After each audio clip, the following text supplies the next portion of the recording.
Hello दोस्तों, नमस्कार। मैं हूं विजय पूनिया और आप देख रहे हैं विजय एजुकेशन एंड न्यूज। मेरे साथियों, ये है बायोलॉजी का मॉडल पेपर नंबर 4। इसका आज मैं पार्ट 2 आपको समझा रहा हूं। पार्ट फर्स्ट इससे पहले हमने समझ लिया था। पार्ट 2 में हम 21 से आगे के प्रश्न पढ़ेंगे और पार्ट फर्स्ट में मैंने 20 तक के सारे प्रश्न सॉल्व करवा दिए थे। तो मेरे दोस्तों, आप विजय एजुकेशन एंड न्यूज चैनल देख रहे हैं, जो आपको बीएससी नर्सिंग, पैरामेडिकल और फार्मेसी की बिल्कुल निःशुल्क लाइव प्रिपरेशन करवाता है। साथ ही साथ आपको इस प्रकार के मॉडल टेस्ट सीरीज देता है। यदि आपने ये मॉडल टेस्ट सीरीज अभी तक नहीं खरीदे हैं तो आप अति शीघ्र इस नंबर पे 9828721229 इस नंबर पे आप 100 रुपये गूगल पे, फ़ोन पे या फिर पेटीएम करके और इसी नंबर पे उसका स्क्रीनशॉट व्हाट्सअप कीजिएगा। आपको मॉडल पेपर मिल जाएंगे या नीचे दी गई एक वेबसाइट की लिंक से आप ऑनलाइन भी ले सकते हैं। मेरे साथियों, स्टार्ट करते हैं आज की क्विज। तो सबसे पहले अपन 21वें प्रश्न से ही शुरू करेंगे आज की क्विज। तो 21वां क्वेश्चन क्या है, देखिएगा। 21वां क्वेश्चन है, कान की अस्थि मेलियस का आकार किस प्रकार का होता है। मेरे दोस्तों, पहले तो आपको यह जानना पड़ेगा कि हमारे कान के अंदर 3 प्रकार की अस्थियां होती है, जिन्हें हम मिस से याद रखते हैं: मेलियस, इनकस और स्टेपीज। मेरे दोस्तों, स्टेपीज सबसे स्मॉलेस्ट बोन है कान की, ठीक है, याद रखना। और ये स्ट्रिप शेप होती है। स्ट्रिप का मतलब होता है पाना। तो स्ट्रिप के आकार की, पाने के आकार की तो कौन सी है? स्टेपीज है। तो मेलियस किस आकार की है भाई? मेलियस हैमर शेप है, हथौड़े के आकार की होती है। और इनकस मेरे दोस्तों एनविल शेप होती है। तो याद रख लेना, नाल के आकार की। तो कुल मिलाकर के मेलियस का जो आकार है वो है हथौड़े के जैसा। याद रखना, तीनों हड्डियों के बारे में याद रखना। घोड़े के नाल के जैसी कौन सी है? इनकस। और स्टेपीज स्ट्रीप शेप, स्ट्रीप का मतलब होता है पाना, ठीक है। मेलियस, मेलियस के बाद इनकस, इनकस के बाद stapes. S for stapes, S for smallest, ठीक। चलते हैं आगे, आप भी साथ ही साथ आंसर देते रहे मेरे दोस्तों। अगले प्रश्न पे चलते हैं।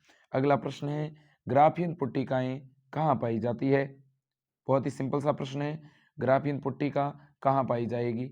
ग्राफीन फॉलिकल कहाँ प्रेजेंट होती है? मनुष्य की थायराइड में, मनुष्य की प्रोस्टेट में, स्त्री के अंडाशय में या पुरुष के वृषण में? बहुत सिंपल प्रश्न है, महिलाओं के अंडाशय में। आप भी बिल्कुल सही हो मेरे दोस्तों, आपका ऑप्शन सी इज करेक्ट। अब आपसे एक बात आपके सामने रखता हूं, तो पुरुष के वर्षण में क्या होते हैं? पुरुष के वर्षण में स्पर्म होते हैं मेरे दोस्तों, शुक्राणु। अब ये जो पुट्टिका होती है, ग्राफीन पुट्टिका, इसका काम क्या है भाई? जरा बताना तो चैट बॉक्स में, ग्राफीन पुट्टिका का क्या काम है? ग्राफीन पुट्टिका मेरे दोस्तों अंडोत्सर्ग करती है, सेकेंडरी ओवम, याद रखना, सेकेंडरी oocyte को ये रिलीज करती है, याद रखना। और ये फटती कब है? जब LH हार्मोन की मात्रा बढ़ जाती है, जिसे LH सर्ज कहते हैं। 23वां क्वेश्चन है मेरे दोस्तों, एंड्रोजन हार्मोन किसके द्वारा स्रावित होता है?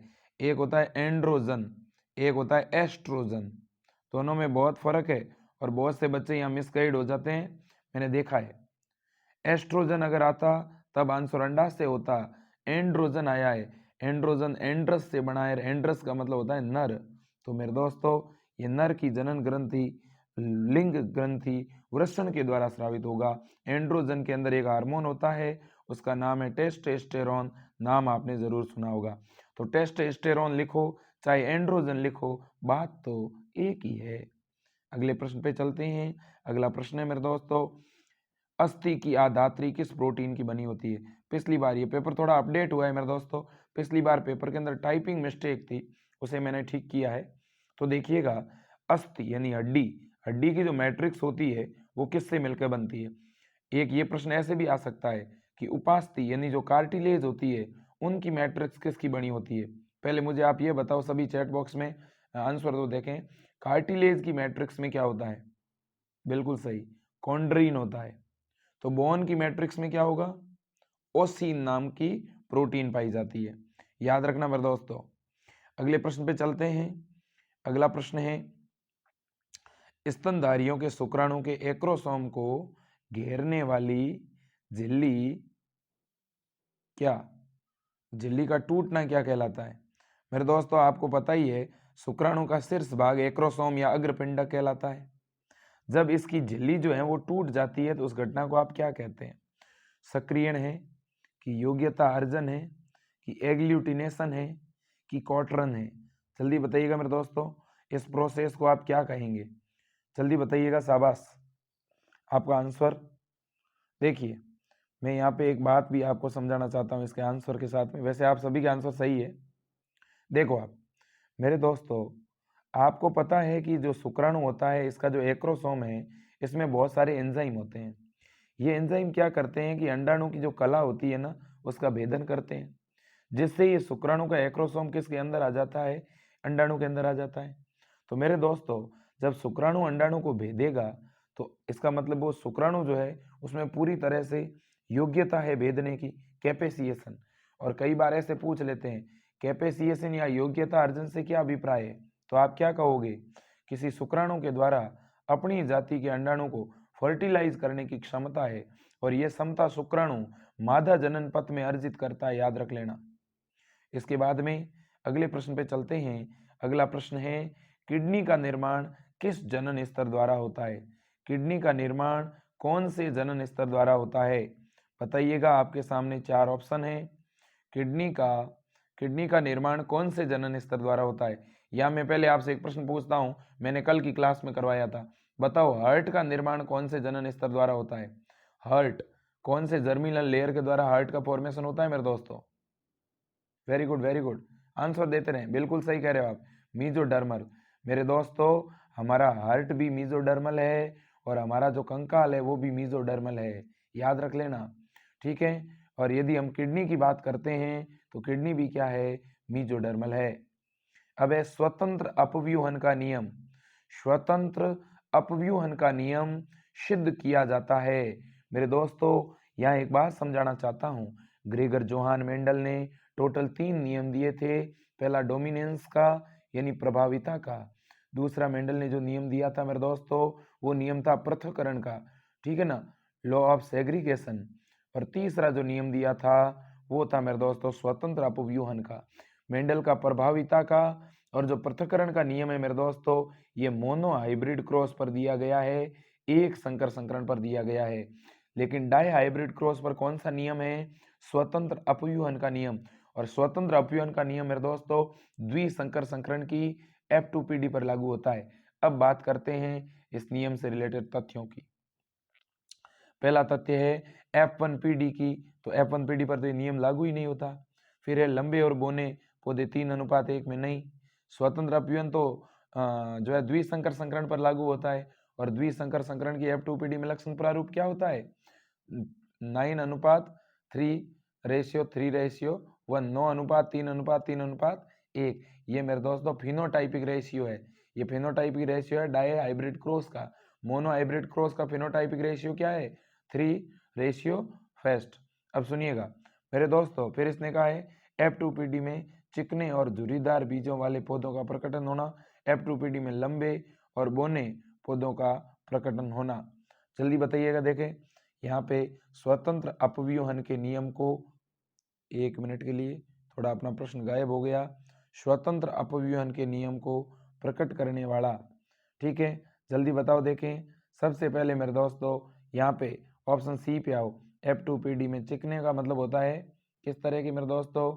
आपके जो गोल आकार के हुए हैं, ठीक है, तो चिकने और झुर्रीदार बीजों वाले पौधों का प्रकट होना, ठीक है ना। आप यहाँ पर इस पॉइंट को करेक्ट करेंगे और कोई पॉइंट यहाँ पे करेक्ट नहीं होगा। ऐसा क्यों कह रहे हो भाई? क्योंकि यहाँ चिकने अपने आप में एक लक्षण हुआ, झुर्रीदार दूसरा लक्षण हुआ, और स्वतंत्र अपव्यूहन के नियम में हम कितने लक्षणों की स्टडी करते हैं? 2 की, ठीक है। अब इसके बाद में मेरे दोस्तों, और लेकिन मेरा ये मानना है कि यह प्रश्न इस रूप में नहीं आकर के किस रूप में आएगा मेरे दोस्तों? तो ये आएगा, ये अगर आप यहाँ तथ्य होता तो जैसे मान लो एक पॉइंट लिखा होता F2PD में 9:3:3:1 में पौधों का उत्पन्न होना, एक आ गया F2PD में जो है 12:4 में पौधों का उत्पन्न होना, एक आ गया 3:1 में उत्पन्न होना, तो आप सही कौन सा करते? 9:3:3:1। अब मेरे दोस्तों DNA फिंगरप्रिंटिंग का आधार क्या है? पहले तो DNA फिंगरप्रिंटिंग बायोटेक्नोलॉजी के अंदर कल की क्लास में हम पढ़ने वाले हैं मेरे दोस्तों डीएनए फिंगरप्रिंटिंग। बहुत ही महत्वपूर्ण टेक्निक है और डीएनए का फिंगरप्रिंट बना करके किसी भी जहाँ कहीं पर क्राइम हुआ है वहाँ अपन अपराधी की, संदिग्ध अपराधी की पहचान कर सकते हैं मेरे दोस्तों। तो क्या डीएनए के द्वारा हूबहू प्रतिकृति बनाना, डीएनए की सहायता से अंगुली छाप लेने से, या किन्हीं भी दो व्यक्तियों के डीएनए अनुक्रम चित्र समान नहीं होते हैं, या उपरोक्त में से कोई भी नहीं। मेरे दोस्तों डीएनए फिंगरप्रिंट में हम क्या करते हैं, डीएनए के द्वारा हम अंगुली छाप क्या करते हैं मेरे दोस्तों, तैयार करते हैं। सबसे पहली बात तो है ये। दूसरी बड़ी बात यह है मेरे दोस्तों कि हम कोई भी, हमारे पास जो डीएनए का छोटा फ्रेगमेंट बनता है, छोटा जो फ्रेगमेंट मिलता है, पहले उस छोटे फ्रेगमेंट की बहुत सारी पीसीआर द्वारा प्रतियां बना लेते हैं और फिर उसके अंदर से वीएनटीआर का मतलब होता है variable number of tandem repeat, यानी उसके जो रिपीटेड सेगमेंट है उन्हें काट काट के अलग करते हैं। फिर उन सभी को किस में डाल देते हैं, जेल इलेक्ट्रोफोरेसिस में, और वो जेल इलेक्ट्रोफोरेसिस में अपने आकार के अनुरूप अलग अलग पट्टियों में क्या हो जाते हैं, व्यवस्थित। फिर उसे नाइट्रोसेलुलोज पेपर पर ब्लोटिंग करते हैं और फिर उस पेपर की मेरे दोस्तों एक्सरे कर देते हैं, जिससे हमारे पास में इस तरह के कुछ गहरे और हल्के बैंड प्राप्त होते हैं। और वही बैंड मेरे दोस्तों डीएनए का क्या कहलाता है, फिंगरप्रिंटिंग कहलाता है। याद रखना, यहाँ एक वैज्ञानिक को बहुत ही अच्छी तरह से याद रखा जाता है और वो है एलेक जेफरी। क्या नाम है, एलेक जेफरी। लेकिन मेरे दोस्तों दुनिया में ऐसे दो जीव है जिनके डीएनए का फिंगरप्रिंट हमेशा समान होता है। वो कौन से हैं, वो है होमोजाइगस ट्विंस। क्या मेरे दोस्तों, होमोजाइगोटिक ट्विंस। होमोजाइगोटिक ट्विंस का मतलब ये होता है मेरे दोस्तों कि ऐसे जुड़वा बच्चे जो एक ही जाइगोट से उत्पन्न हुए। जब एक ही जाइगोट से दो भ्रूण बनते हैं तो दोनों भ्रूण का गुणसूत्र और डीएनए एक जैसा होता है, इसलिए उनका डीएनए फिंगरप्रिंट एक जैसा होगा। इसके अलावा पृथ्वी पर कोई भी दो व्यक्तियों का डीएनए फिंगरप्रिंट एक जैसा नहीं होता। ठीक है, तो मेरे दोस्तों इसने क्या लिखा यहाँ पे, देखो आप, यहाँ पे इसने लिखा है आंसर में कि भाई किन्हीं भी दो व्यक्तियों के डीएनए का चित्र समान नहीं होता। ठीक है, क्या ये पॉइंट यहाँ पर सही है, क्या ये बिल्कुल सही है। ठीक है ना, क्या डीएनए के द्वारा उसकी हूबहू प्रति बनाते हैं क्या, अरे भैया डीएनए फिंगरप्रिंट में हूबहू प्रति नहीं बनाते, हूबहू प्रति तो रेप्लिकेशन में बनाते हैं। ठीक है, डीएनए की सहायता से क्या अंगुलियों की छाप, देखो बहुत से लोग यहाँ गलत समझते हैं मेरे दोस्तों, इसे हम डीएनए अंगुली छाप जरूर कहते हैं लेकिन अंगुलियों की छाप नहीं ली जाती। ठीक है ना, तो ये गलत बात है। क्या एक थंब का इंप्रेशन, अंगूठा जो होता है उसका इंप्रेशन क्या डीएनए फिंगरप्रिंट है क्या, नहीं। मेरे दोस्तों लोग सर्जरी के द्वारा अंगूठे का फिंगरप्रिंट चेंज करवा देते हैं। आपने तो देखा ही होगा इस बार अलग अलग तरह की नकल प्रणालियां। ठीक है ना, तो लोग तो फिंगरप्रिंट तक चेंज करा देते हैं सर्जरी से, लेकिन क्या डीएनए का फिंगरप्रिंट चेंज हो सकता है क्या, नहीं। कोई भी दो व्यक्तियों के डीएनए के अनुक्रमों के चित्र एक जैसे हो सकते हैं क्या, नहीं। अब मेरे दोस्तों अगला प्रश्न है, सामान्य स्त्री और वर्णांध पिता की संतान। स्त्री तो कैसी है, सामान्य, पिता कैसा है, वर्णांध। मेरे दोस्तों वर्णांधता पहले तो बीमारी कैसी है, पहले तो ये बताओ। ये बीमारी है लिंग से लग्न। लिंग से लग्न क्यों भाई, लिंग से लग्न इसलिए क्योंकि इस बीमारी को ले जाने वाले जीन लिंग गुणसूत्र पर पाए जाते हैं। मेरे दोस्तों याद रखना, ये जो बीमारी है ये एक्स लिंग से लग्न है, क्योंकि इस बीमारी को फैलाने वाले जीन एक्स गुणसूत्र पर होते हैं। तो पिता के पास एक एक्स और एक वाई गुणसूत्र है, तो पिता के ये जो एक्स गुणसूत्र है इस पर असामान्य जीन आ गया। अब देखो पिता का एक्स गुणसूत्र किस में जाता है, पुत्र में कि पुत्री में, डॉटर में जाता है। तो पिता से ये बीमारी किसके अंदर जा रही है, सीधी मेरे दोस्तों पुत्री के अंदर जा रही है। क्यों, पिता अपने बेटे को क्यों संक्रमित नहीं कर सकता, क्योंकि पिता अपने बेटे को तो वाई गुणसूत्र देता है और वाई गुणसूत्र पर तो वर्णांता वाला जीन होता ही नहीं है। तो मेरे दोस्तों आप मुझे बताना, जब किसी की मदर नॉर्मल है, पिताजी रोगी है, तो उसका बेटा तो रोगी नहीं होगा, इसमें कहीं कोई दो राय नहीं है। लेकिन उसकी जो लड़कियां हैं वो रोगी या वाहक हो सकती है। तो देखो इसने क्या कहा है, इसने कहा है लड़के वर्णांध हो ही नहीं सकते, सभी बच्चे सामान्य दृष्टि वाले, ये भी गलत बात। लड़कियां वाहक और लड़के सामान्य, ये सही बात है। मेरे दोस्तों ऑप्शन सी सही है।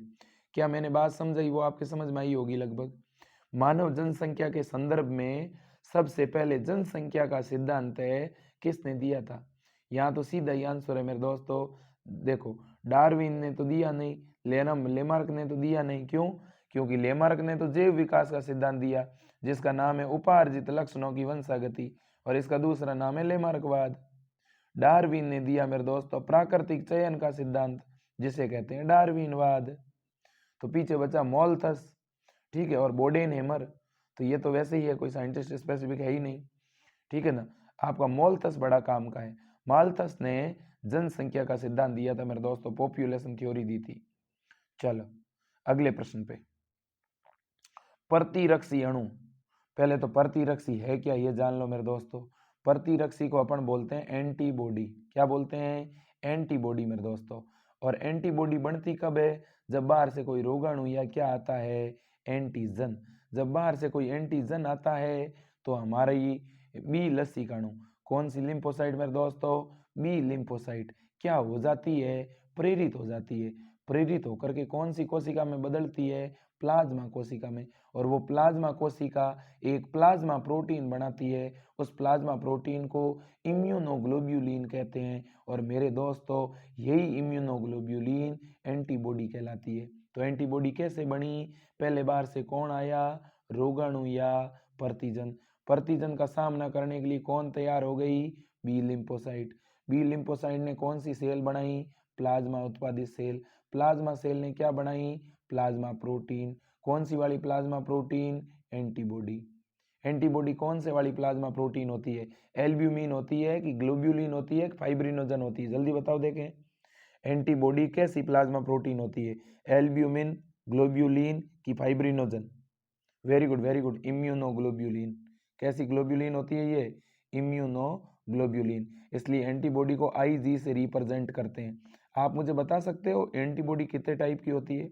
जल्दी बताओ देखें। तो एंटीबॉडी प्रोटीन है, ये तो क्लियर हो गया। एंटीबॉडी कितने टाइप की है? जल्दी बताओ तो। एंटीबॉडी मेरे दोस्तों 5 प्रकार के होते हैं। इसकी एक ट्रिक है, गम दे। मैंने ये टॉपिक करवा दिया है, अगर किसी ने नहीं देखा है तो प्लेलिस्ट में जाकर देख लें। और मेरे दोस्तों आपको अगर ये टेस्ट सीरीज खरीदनी है, आपको ये सैंपल पेपर खरीदने हैं, तो आप जल्द से जल्द खरीद लें। इसके बाद में जो भी बच्चे टेस्ट सीरीज खरीदेंगे उनको मैं आगे क्वेश्चन बैंक देने वाला हूँ। तो मेरे दोस्तों जल्दी से जल्दी आप ये पेपर खरीदिएगा।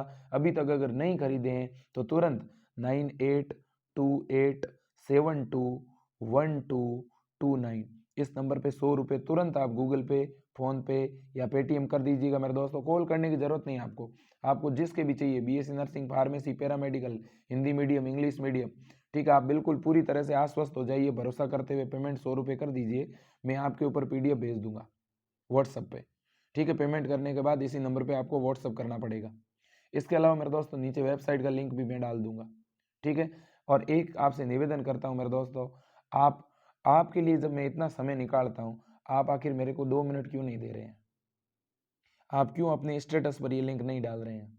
मेरे दोस्तों मैं आपसे आग्रह करता हूँ, हाथ जोड़ करके विनती करता हूँ, मुझे यहाँ पे ज़्यादा से ज़्यादा बच्चों की ज़रूरत है। और मेरे दोस्तों निवेदन करता हूँ, आप मेरे लिए 2 मिनट ज़रूर निकालें। आप अपनी फेसबुक पर, आप अपने व्हाट्सएप स्टेटस पर ये लिंक शेयर ज़रूर करें प्लीज़। और जितने भी बच्चे हैं जिन्होंने चैनल अभी सब्सक्राइब नहीं किया है, वो तुरंत चैनल को सब्सक्राइब कर लें।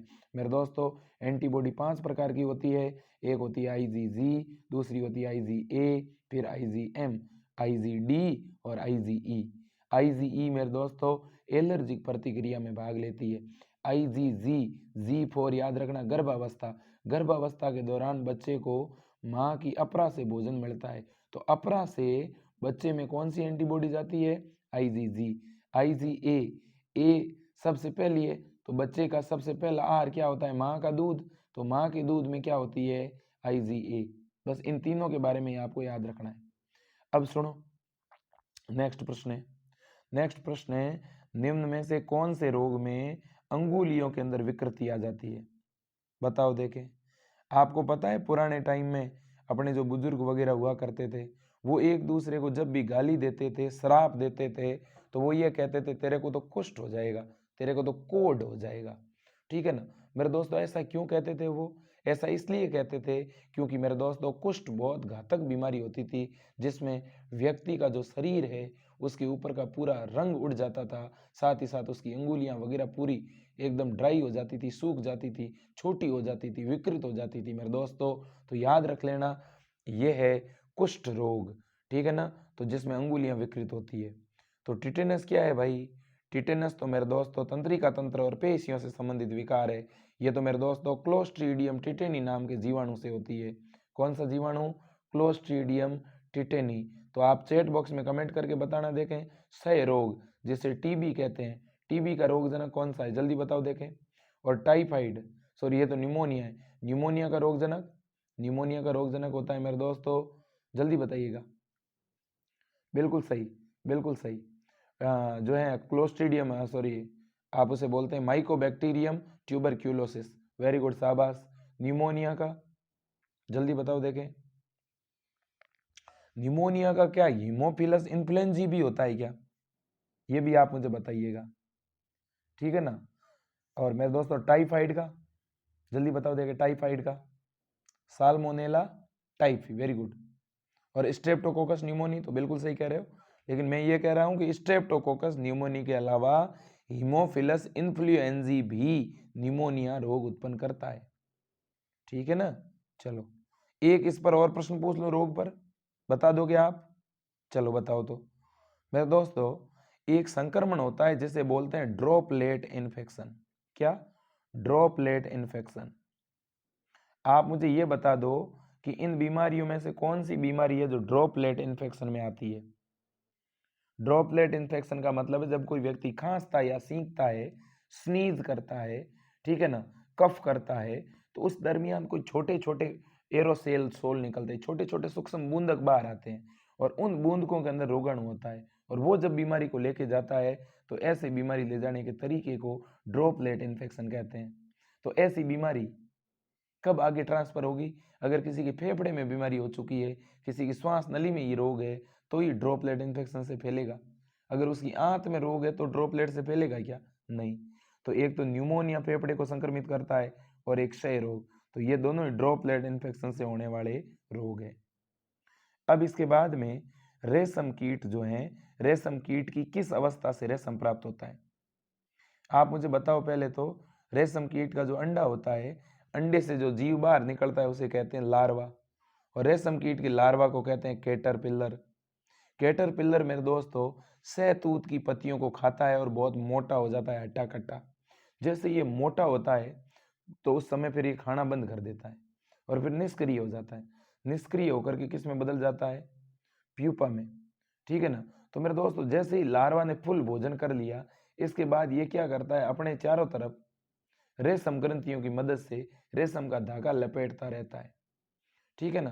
तो मेरे दोस्तों किस अवस्था में रेशम प्राप्त होना शुरू हो जाता है? तो कैटरपिलर अवस्था में। वैसे ये चलता कब है? प्यूपा जो एक इसकी फॉर्म होती है। देखो कोकून तो रेशम कीट के बाहर का जो धागा है ना, धागे का जो यूं फॉइल होता है उसको कोकून कहते हैं। कोकून कोई जीव तो है नहीं, कोकून के अंदर जो जीव है उसको बोलते हैं प्यूपा। पापा नहीं रे, प्यूपा। अब सुनिएगा अगला प्रश्न है मेरे दोस्तों, ये मैंने कल की क्लास में बताया था आपको। रक्त में उपस्थित हीमोग्लोबिन को किसके द्वारा मापा जाता है? जल्दी बताओ देखें। बिल्कुल सही, हीमोग्लोबिनोमीटर। तो आप बताओ मुझे, पहले सबसे पहला कौन सा हीमोग्लोबिनोमीटर प्रचलित था? साहनी का हीमोग्लोबिनोमीटर। और इसके बाद में कौन सा आया? Photo haemoglobinometer. आप मुझे बता सकते हो हीमोसाइटोमीटर से किसका नापन करते हैं? जल्दी बताओ देखें। बिल्कुल सही, ल्यूकोसाइट का, WBC का, हीमोसाइटोमीटर के द्वारा। आ सकता है ये क्वेश्चन, और ये टॉपिक RBSE में हटाया हुआ था, और ये टॉपिक मेरे दोस्तों NCERT की बुक्स में नहीं है, लेकिन BSc नर्सिंग के सिलेबस में है। ये बड़ी बात बता रहा हूँ। ये टॉपिक जो जैविक उपकरणों वाला है, ये NCERT के सिलेबस में ही नहीं है। NCERT की किताब में दिखेगा ही नहीं आपको कहीं पे भी, लेकिन RBSE की बुक्स में है तो भी क्या फायदा, कोविड की वजह से हटा दिया, तो ये टॉपिक किसी ने भी नहीं पढ़ा। इसलिए इस टॉपिक पर मैं लाइव एक अलग से और क्लास लेके आऊंगा 1 घंटे की, जिसमें सारे उपकरण आपको समझाऊंगा, ECG, CT स्कैन, अल्ट्रासाउंड, ठीक है। चलो अब आगे चलते हैं। तो मेरे दोस्तों ये आपका पूरा पेपर था जिसका मैंने आपको सॉल्यूशन बताया है। तो मैं आपसे अनुरोध करूंगा कि आप अधिक से अधिक बच्चों तक इस वीडियो की लिंक शेयर करें। इसके अलावा मैं आपसे अनुरोध करूंगा मेरे दोस्तों, हमारी टीम ने जो मॉडल पेपर बनाए हैं आप ज़रूर उन्हें लीजिएगा, आपकी प्रैक्टिस होगी बढ़िया। और मैं दावे के साथ कहता हूँ इन मॉडल पेपर से बायोलॉजी के अंदर तो 50% से भी ज़्यादा प्रश्न आएंगे। मैं तो कहता हूँ बायोलॉजी के अगर टोटल 34 प्रश्न है तो वो 30 से भी ज़्यादा प्रश्न तो मेरे इन्हीं मॉडल पेपर से आएंगे। मैं ये दावे के साथ कह रहा हूँ मेरे दोस्तों। और फिजिक्स के, केमिस्ट्री के और बायो के तीनों ही मॉडल पेपर अगर आप लेते हो तो भी आपके 100 में से 50 से प्लस नंबर आएंगे। तो भी आपको प्राइवेट कॉलेज बड़े आराम से मिलेगी अगर कोई और बुक्स खोल के भी नहीं देखोगे तो। लेकिन मैं ये नहीं कह रहा कि और बुक्स खोल के नहीं देखनी, मैं तो कहता हूँ रात दिन एक करो मेरे दोस्तों। अब ये 20 दिन है, 25 दिन है आपके पास, क्यों भी इन 25 दिनों में अगर एक एक 2-2 घंटे नींद कम ले लोगे तो कोई नुकसान हो जाएगा क्या? अरे मेरे दोस्तों, आप आपके मम्मी पापा के बारे में सोचिएगा, वो कितने खुश होंगे जब आपका गवर्नमेंट कॉलेज में नंबर आएगा। ठीक है ना, आप इस बात को समझें। उनकी उम्र जो है 10-10 साल बढ़ जाएगी यदि आपका गवर्नमेंट कॉलेज में नंबर आया तो। उनके आंखों में खुशी के आंसू देखना चाहते हो आप लोग, उनकी आंखों में चमक देखना चाहते हो आप लोग, ठीक है, उनका विश्वास जीतना चाहते हो आप लोग, तो कर दीजिएगा 1 महीने को पूरी तरह से समर्पित, रात दिन एक कर लीजिएगा मेरे दोस्तों। और मैं दावे के साथ कह रहा हूँ आपका सिलेक्शन होगा, कोई रोक नहीं सकता। ठीक है, दुनिया से क्या लेना है रे, ये क्या सोचेगा, वो क्या सोचेगा, कोई फर्क नहीं पड़ता। फर्क आपके माता पिता को पड़ता है मेरे दोस्तों।